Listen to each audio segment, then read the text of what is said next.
Welcome everyone to a new episode of Talking Sam. I'm your host Sam Macias, and on today's episode we're going to be talking about Guardians of the Galaxy Volume 3. Now, I must preference by saying that this will be a spoiler review. Yes, spoiler review. I'm not going to tip your toe. I'm not going to do any, maybe a minute or two review, cautiously talking about the movie. I'm going full spoilers, and you guys have been warned. No no questions asked, no yelling at me, why am I spoiling it? This is your one and only warning, so here we go. I have to say, this is probably my favorite Marvel movie to date so far since we got Endgame. Actually, no. This is my favorite one since we got No Way Home. Spider-Man No Way Home. This was James Gunn's last movie in the Marvel Universe until he goes into DC and starts being the co-CEO for them. And I have to say, this was really one of James Gunn's most heartfelt movies that he's directed, because you can really tell this is a rocket centric movie. Now, when I say this, you can say, what do you mean rocket centric? Sorry, I got some water. Obviously, the first one you can easily say, no, that was a whole team, and the second one, no, that's pretty much Peter's story. But if you look closely, we can see that Rocket, his whole story and his whole story has pretty much been leading on to this, where he talked about how he was pretty much pulled apart and put back to pieces over and over again in the first movie, and how in the second one, Yondu brought it up again with Yondu, who said to him, someone who just tore him apart, ripped him to pieces, and put him back together, and just threw him away, and was going to leave him for dead, leave him for nothing. And that was pretty much the culmination in this movie, Guardians of the Galaxy Volume 3. Now, obviously there was some drama coming into this, because before, Marvel did fire James Gunn for tweets that he tweeted out a very long time ago. We're not going to get into it because it has literally nothing to do with anything else, for tweets that he said 10 years ago, which obviously not the greatest tweets in the world. And then again, tweets that he sent out 10 years ago aren't the same. Obviously, he's not the same person he said out what he said all those years ago. And honestly, I'm kind of glad that he came back, because if this was directed by anyone else, we wouldn't have got the movie that we got. We wouldn't have got the heart. We wouldn't have got the emotions that we got, because we see in the very beginning in this movie, Peter Quill, played by Chris Pratt, he's still reeling. He's still affected by the fact that Gamora, played by Zoe Saldana, is still not there. She's there, but it's not the same Gamora. It's the Gamora from the past who traveled to the future with Thanos in Endgame, and essentially didn't go back in her own time. Pretty much stayed in that present Marvel Universe time, and pretty much ignored everything that they've done. Guardian-wise, she's joined the Ravengers. There was a thing that they said that she's leading the Ravengers, and that wasn't the case in this movie. She's part of the Ravengers, not leading them. Obviously, the leader of the Ravengers still is Stallone's Stakar, who in the comics is a character named Starhawk, which I wish they would, if they're going to go use those kind of characters, I wish they would have done more. Obviously, they have also little time to use so what characters, especially if they have guys like Stallone and Michael Rosenbaum for certain characters like that for the original Guardians team, but it's alright. I really think this movie is probably one of the I won't say top 5, top 10 for sure. It's definitely a top 10 Marvel movie. It's really missing, and I don't want to say maybe you could probably shave off 10 minutes of the movie, but when I say that, you have to go back and say, okay, which 10 minutes do you shave off?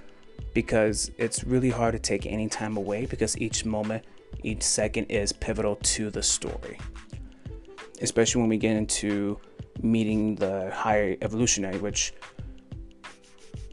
here's the thing with the high evolutionary.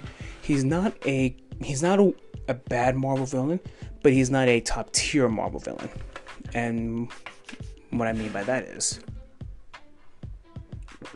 getting some water. You will absolutely not like him, and when I mean not like him, you will absolutely hate what he did to Rocket. The show, literally him taking him apart piece by piece, doing surgery on him, ripping him to pieces, and doing what he does. And he does everything he can to try to get Rocket back because he believes his brain is the smartest brain in the universe. And he's trying to perfect, I guess, the perfect life, if you will, the perfect being, because he creates this thing called Counter Earth, and it essentially is Earth but counter to it, but with animals as people. Because there was a scene in the movie where he just has like literally a petting zoo. He just grabs a whole bunch of animals, puts them in a chamber, and turns them into humanoid beings. And every time he transforms them, they get this savage rage and just goes berserk. But young Rocket, as we saw, since he's so intelligent due to all the experiments that they did to him, he learns that, if you do this to one of the chambers, you can eliminate the rage. And that's one of the things that they were really hammering the home on, is how smart Rocket is. And they spend a lot of time on his background, not background, but his backstory, because most of the time we see Rocket out cold and unconscious from being attacked from Adam Warlock in the movie, and I'll get into Adam Warlock in a second. Got some thoughts about him. And yeah, Rocket's pretty much in a coma for 95% of the movie. Now, maybe like 90% of the movie he's in a coma, just from almost dying. And we just get scenes of him when he was younger in a cell with, his other animal mates, which honestly, James Gunn is a genius and a monster in himself for making such cute, emotional, raw scenes for all of us to go through. Because when they show the High Evolutionary and his people killing his friends, it was just, you cannot watch that and not cry. Especially when, not only after Lila dies, the otter girl. In the comics, that's his girlfriend, but in this show, that's his friend Lila. And then right after that, you saw Floor and Teeth dies. Oh man, especially Floor. Floor was just a sweet little rabbit. How could he kill Floor? But anyways, I'm not laughing because Floor died. Just such a gut-wrenching to see. I thought Dave Bautista, as always,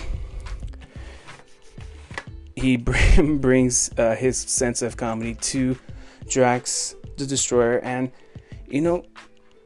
him and I thought they did a great thing with Nebula, played by Karen Gillan. They really brought Nebula more grounded in this movie, and by that she's like kind of she's more of the team's like team mom, if you will. Like if like anything happens, they literally go to her. It's like, hey, what do we do? Peter is he's drunk. He's not feeling good. What do we do? Rocket's almost dying. What do we do? And she's literally like, I don't know why you keep asking me. I have no idea what to do.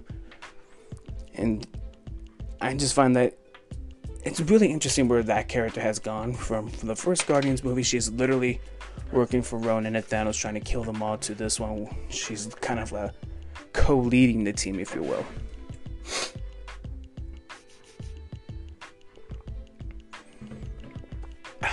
Sorry, I'm very thirsty today. I don't know if you guys knew that. It's pretty dry heat out here in Phoenix. But anyways, again, amazing. You do see a lot of the James Gunn isms throughout this movie. It definitely makes you feel like you don't want to see this team go away, but the way James Gunn kind of puts a pretty good footnote on how this team can say goodbye, but again leave the door open to possibly see them come back. I thought it was really, really smart, really cool. I do hope to see these characters come back, because we do see Drax and Nebula, in a sense, go away to start a new civilization for a bunch of kids that they found inside the base of the High Evolutionary, who I guess he was testing. That was never really explained. But anyways, let's get into some of the things I didn't really like about. That was the Sovereign, which was kind of the thing I didn't really like about Guardians 2. They were kind of not even a B plot in that movie, kind of a C plot, kind of meh characters, and brought them back, and they were just so unnecessary. And then Adam Warlock, there was so much hype for him in this movie after he was the post-credit in Guardians 2, and there was so much high hope, and literally the role for Adam Warlock, not the role, his character could have been literally anyone else, and the story itself would have been probably the same, if not better, because I feel like that was kind of the hindrance, was Adam Warlock, from bringing this maybe from an A- to a B+. It's just it felt random. And again, I'm not hating the character. It just felt, okay. I didn't like everything that was around it. He was like one of these things, don't feel like the other. Kind of felt like Adam Warlock was it. But to put it all in a bow, I really thought this movie was really a fun time to watch. If you're an animal lover, it's gonna be a tough movie for you to watch. If you have pets, if you have pets that recently passed, it's gonna be a tough watch. Bring your tissues with you, because man, it won't hold back. Once it hits you there, it will keep on going. But it's probably one of the best Marvel movies in a while, and they definitely need it, because this whole multiverse saga that they've been trying to launch I have so much high hope for it, but it's kind of been the hindrance so far, especially now with the whole Jonathan Majors situation going up. We're not going to get into that. That's a whole can of worms in and of itself. But yeah, I thought, you know what, Guardians of the Galaxy Volume 3, a great way to end this version of this team. It was fantastic, and I can't wait to see if they do continue it in a different way. James Gunn's gone on to say he's not doing a Volume 4. And makes sense. I mean, he's going to be a little busy doing Superman and more DC stuff. And honestly, I can see them doing maybe a Guardians show. Maybe. Probably be stupid expensive to do, but I can see them doing it. Why not? Miniseries, maybe. They love doing their 6 episodes for 30 minutes on Disney Plus. It's dumb, but they love making them cheap. But my final thoughts on this is Guardians of the Galaxy Volume 3, a fun time to go with the family. It's so worth it. If you guys have any thoughts, please leave the thoughts in the comments below. Please make sure to like, share, and subscribe here on my YouTube channel, Sam Macias. Make sure to listen to all my podcasts and reviews on Spotify, Google Podcasts, and make sure to share with everyone that you know and love. Make sure to follow me on all my social medias at SamMac55 on Twitter, Sam Macias on Instagram, and Sam Macias5 on Instagram, Sam Macias on Facebook. And make sure to spread the word about Talking Sam. I'm trying to get this growing, trying to get this started. I just did an interview with Rebecca Rose, the production associate of the Owl House. Great person, great interview that we did. Such a fun time.